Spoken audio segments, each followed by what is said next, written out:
Hello everyone, my name is Anand and welcome back to your channel Aggregate Economics Solution। आज इस video में हम एक ऐसा टॉपिक डिस्कस करने जा रहे हैं जो थोड़ा सा कॉम्प्लिकेटेड बच्चों के लिए होता है। जब वो इस तरह का क्वेश्चन अपने एग्जाम पेपर में या जब क्लास में आप कोई सैंपल पेपर सॉल्व कर रहे हैं जब देख लेते हैं तो आपके दिमाग में कंफ्यूजन आ जाता है कि भैया ये असर्शन एंड रीजन आ गया, अब तो हम गए। तो आपको बिल्कुल भी डरने की जरूरत नहीं है। जब भी असर्शन और रीजन का क्वेश्चन आपके पास आएगा तो आपको किस तरीके से सॉल्व करना है और क्या चीजें आपके दिमाग में होनी चाहिए। याद रखना, कोई भी ट्रिक इन क्वेश्चंस को करने के लिए आप नहीं लगाएंगे। सबसे पहले आपको बेसिक्स कंसेप्ट क्लियर होने बहुत ज्यादा जरूरी है इस तरह के क्वेश्चंस को करने के लिए। अगर आपका बेसिक्स क्लियर है तो आप इन क्वेश्चंस को बहुत इजीली कर सकते हैं। क्लियर हो गई बात? तो असर्शन एंड रीजन क्वेश्चन है। आइए बिना टाइम वेस्ट करे असर्शन एंड रीजन हम स्टार्ट करते हैं। मैंने यहाँ पे 3 क्वेश्चन लिए हैं, इनकी हेल्प से मैं आपको समझाता हूं कि असर्शन एंड रीजन को हम किस तरह से सॉल्व करेंगे। ठीक है, तो सबसे पहले असर्शन एंड रीजन जब क्वेश्चन आपके सामने आए तो आपको घबराना नहीं। घबराने का मतलब क्या है, हम कंफ्यूज हो जाते हैं कि असर्शन रीजन आ गया अब तो हम गए। तो ये बात आप दिमाग से बिल्कुल निकाल दीजिए। क्लियर? जब भी असर्शन एंड रीजन आपके पास क्वेश्चन आए तो सबसे पहले आप इनके स्टेटमेंट्स को पढ़ें।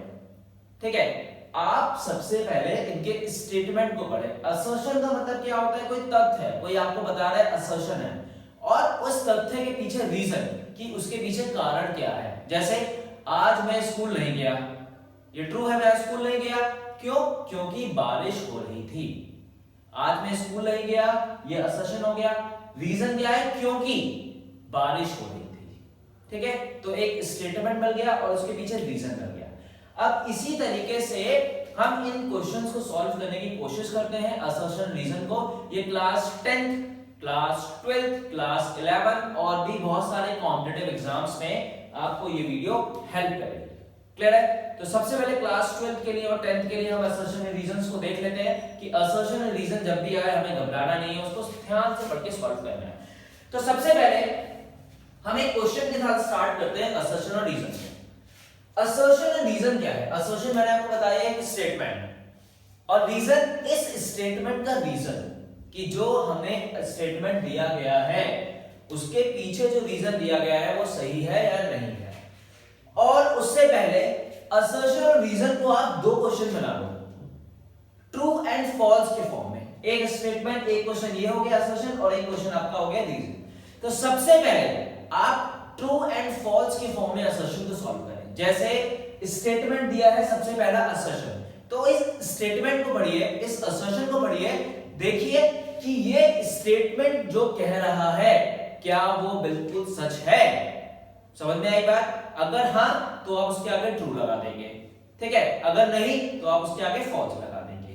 मैं आपको एग्जांपल के साथ समझाता हूं। सबसे पहले देखिए, आपने क्लास 12th में बैंकिंग वाला चैप्टर पढ़ा है। Assertion, the central bank is an apex bank. Central bank जो होता है वो एपेक्स बैंक होता है of the entire banking system of the country. जो सेंट्रल बैंक होता है, जैसे इंडिया में आरबीआई है, reserve bank of India central bank है और ये एपेक्स बैंक है। The entire banking system of the country, जितने भी बैंक्स, कमर्शियल बैंक इंडिया में काम कर रहे हैं या किसी और कंट्री में काम कर रहे हैं, उनको कंट्रोल कौन कर रहा है? वहां का सेंट्रल बैंक। क्या ये स्टेटमेंट ट्रू है, फॉल्स है?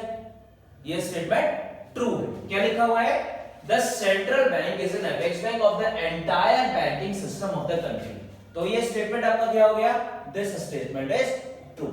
सबसे पहले आपको असर्शन पता लग गया कि ये असर्शन जो कह रहा है वो बिल्कुल ट्रू। उसके बाद है उसका रीजन। अब इस असर्शन का रीजन इससे रिलेट कर रहा है या नहीं कर रहा है, सबसे पहले हमें ये देखना है। इन्होंने हमें बता दिया सेंट्रल बैंक जो है वो एपेक्स बैंक है सारे entire banking system of the country, ये स्टेटमेंट ट्रू हो गया। अब हम बात करते हैं reason. All banks are to work, सारे बैंक काम करते हैं according to the guidelines and directive of the central bank. क्या जितने भी बैंक हैं, जितने भी, और बैंक्स का मतलब क्या आ गया यहाँ पे, जितने भी आपके कॉमर्शियल बैंक्स हैं, जितने भी आपके कॉमर्शियल बैंक हैं, क्या वो काम करते हैं सेंट्रल बैंक की गाइडलाइंस के अकॉर्डिंग। ये बात हमें पता है कि इंडिया में जितने भी कॉमर्शियल बैंक्स हैं क्या वो रिजर्व बैंक के हिसाब से काम करते हैं या नहीं करते हैं? तो आप बताएंगे यस, जितने भी कॉमर्शियल बैंक हैं इंडिया में वो क्या होते हैं, वो सेंट्रल बैंक के हिसाब से काम करते हैं। तो ये स्टेटमेंट भी क्या हो गया आपका, ट्रू हो गया। तो अब दोनों स्टेटमेंट क्या हो गए, असर्शन भी और रीजन भी ट्रू। फिर असर्शन भी ट्रू हो गया और रीजन भी ट्रू हो गया। तो ये दोनों चीजें क्या है, सही है। मतलब जो स्टेटमेंट दिया गया है उसके पीछे जो रीजन है वो भी ठीक है, मतलब दोनों क्या है, ट्रू है। समझ में आ गई बात, क्लियर है? अब हम ऑल्टरनेटिव्स देखते हैं ये क्या बता रहे हैं ऑप्शंस में। इसके 4 ऑप्शंस आते हैं। Both assertion and reason are true and reason is the correct explanation of A. जो असर्शन है और रीजन है ये दोनों ट्रू है, और रीजन जो है ये करेक्ट एक्सप्लेनेशन है ऑफ असर्शन का। ठीक है, ये बात हमें समझ में आ गई। सेकंड है both assertion and reason are true, दोनों ही ट्रू स्टेटमेंट है, लेकिन जो रीजन है वो करेक्ट एक्सप्लेनेशन नहीं है असर्शन का। थर्ड है assertion is true but reason is false, assertion तो बिल्कुल सही है लेकिन रीजन गलत है। फोर्थ है assertion is false but reason is true, fourth statement कह रहा है assertion जो है वो गलत है बट रीजन जो है वो सही है। तो ये यहाँ पे आगे बच्चे कंफ्यूज हो जाते हैं, लेकिन अगर आपने इसको आइडेंटिफाई कर लिया कि ये ट्रू है या फॉल्स है, या फॉल्स है या ट्रू है, तो आप इजीली क्या कर सकते हैं, उसको आराम से आप उसको सॉल्व कर सकते हैं। अब देखिए यहाँ पे दोनों स्टेटमेंट क्या है, ट्रू है। तो आइए इसका आंसर हम देखने की कोशिश करते हैं। Both assertion and reason are true. सबसे पहले यहां तक का स्टेटमेंट हमारा बिल्कुल सही है क्योंकि असर्शन भी सही है और रीजन भी सही है। And reason is the correct explanation of assertion, और जो रीजन आपको दिया गया है वो असर्शन का बिल्कुल करेक्ट एक्सप्लेनेशन है। तो आपके हिसाब से इन चारों में से इसका आंसर क्या होगा, आंसर ऑब्वियसली इसका आंसर क्या हो जाएगा, 1, मतलब ए, क्योंकि असर्शन भी सही है और रीजन भी सही है। साथ ही में जो एक्सप्लेनेशन असर्शन का दिया गया है रीजन में वो भी सही है। क्लियर हो गई बात, बहुत इजी है, आप ध्यान से इसको देखिए समझिए। तो दोनों स्टेटमेंट ट्रू है, तो सबसे पहले तो असर्शन और रीजन ट्रू, दोनों स्टेटमेंट ट्रू है। उसके साथ रीजन जो दिया गया है असर्शन का वो भी बिल्कुल करेक्ट है। क्लियर हो गई बात। तो ये फर्स्ट हमने रीजन असर्शन वाला क्वेश्चन सॉल्व कर लिया। अब हम सेकंड देखते हैं। सेकंड भी कुछ इस तरह का ही है। सेकंड असर्शन दिया है और रीजन दिया है। असर्शन इन मिक्स्ड इकोनॉमी, मिक्स्ड इकोनॉमी हमने पढ़ा है, मिक्स मार्केट और capitalistic, mixed economy, market economy और सोशलिस्टिक इकोनॉमी। ठीक है, ठीक है, मिक्स हो गया।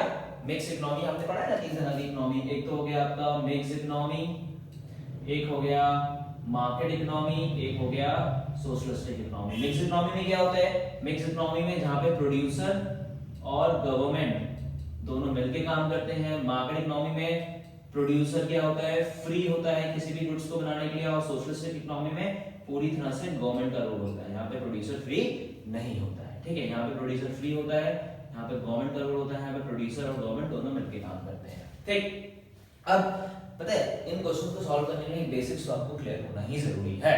ठीक, असर्शन क्या है, in mixed economy system equality is promoted. Equality का मतलब क्या होता है, समानता। क्या मिक्स इकोनॉमी, असर्शन कह रहा है in mix economy system equality is promoted. बताइए, in mix economy system equality is promoted. तो इक्वालिटी प्रमोट हो रही है क्योंकि प्रोड्यूसर और गवर्नमेंट दोनों मिलकर काम कर रहे हैं। तो इक्वालिटी प्रमोट हो रही है क्यों, क्योंकि प्रोड्यूसर और गवर्नमेंट दोनों मिलकर काम कर रहे हैं। समझ में आ गई बात। अब रीजन क्या दिया है, तो क्या ये स्टेटमेंट ट्रू है फॉल्स है, बताइए मुझे। In mixed economy system equality is promoted, तो आंसर क्या हो जाएगा, ट्रू। क्लियर है। रीजन दिया है in mixed economy the government sector plan high priority on the maximization of social welfare.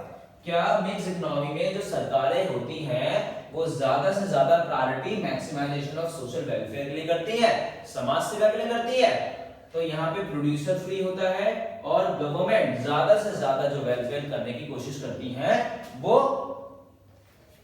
Social welfare करने की कोशिश करते हैं। तो ये वाला स्टेटमेंट भी क्या हो गया आपका, ट्रू हो गया। अब दोनों स्टेटमेंट ट्रू है और साथ में जो असर्शन का रीजन आपको दिया गया है वो भी बिल्कुल क्या दिया गया है, परफेक्ट दिया गया है, करेक्ट दिया गया है। तो इसका आंसर भी क्या हो सकता है, both assertion and reason are true and reason is the correct explanation of assertion. तो इसका आंसर भी क्या हो जाएगा, इसका आंसर भी क्या हो जाएगा आपका ए, दिस क्लियर है। आपको बस ये देखना है कि ट्रू है फॉल्स है। अगर ट्रू और फॉल्स आपको समझ में आ गया ना तो आप क्वेश्चन बहुत आराम से सॉल्व कर लेंगे। थर्ड देखते हैं, चलिए, असर्शन और reason. Human capital formation, human capital formation आपने पढ़ा है इंडियन इकोनॉमिक डेवलपमेंट में चैप्टर नंबर 6-7 जो भी आपको दे रखा है। ह्यूमन कैपिटल फॉर्मेशन, सबसे पहले हमें समझना है ह्यूमन कैपिटल फॉर्मेशन क्या है। ह्यूमन कैपिटल फॉर्मेशन का मतलब होता है हम लोग कितना पढ़ लिख रहे हैं, ह्यूमन को कितना फॉर्म करा जा रहा है, इंसानों को कितना आगे बढ़ाया जा रहा है। ह्यूमन कैपिटल फॉर्मेशन जब इंसान पढ़ेंगे, हम लोग, आप लोग पढ़ेंगे, तो क्या प्रोडक्टिविटी जो है इंक्रीज होगी या नहीं होगी।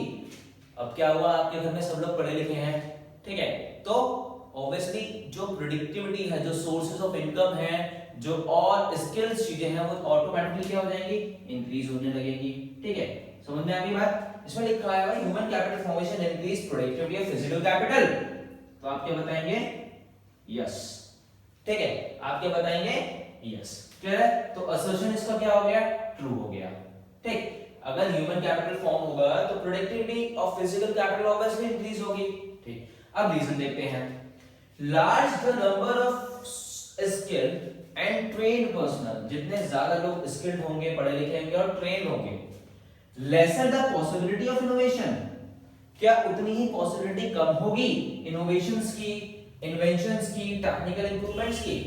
आप कहेंगे सर अभी तो आपने बताया कि लोग पढ़ेंगे लिखेंगे तो कैपिटल फॉर्म ज्यादा होगा, तो रीजन दे रहा है larger the number of skill and train person lesser the possibility.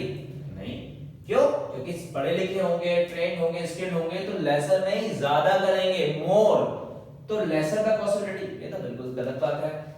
Possibility inventions and technical improvement in the area of production, तो क्या हो गया ये, फॉल्स। अगर यहां पे लिखा होता मोर तो ये आंसर क्या होता, ट्रू हो जाता। अब क्या हुआ, एक आपको ट्रू है और एक आपको फॉल्स है, असर्शन आपको ट्रू है, रीजन आपको फॉल्स है।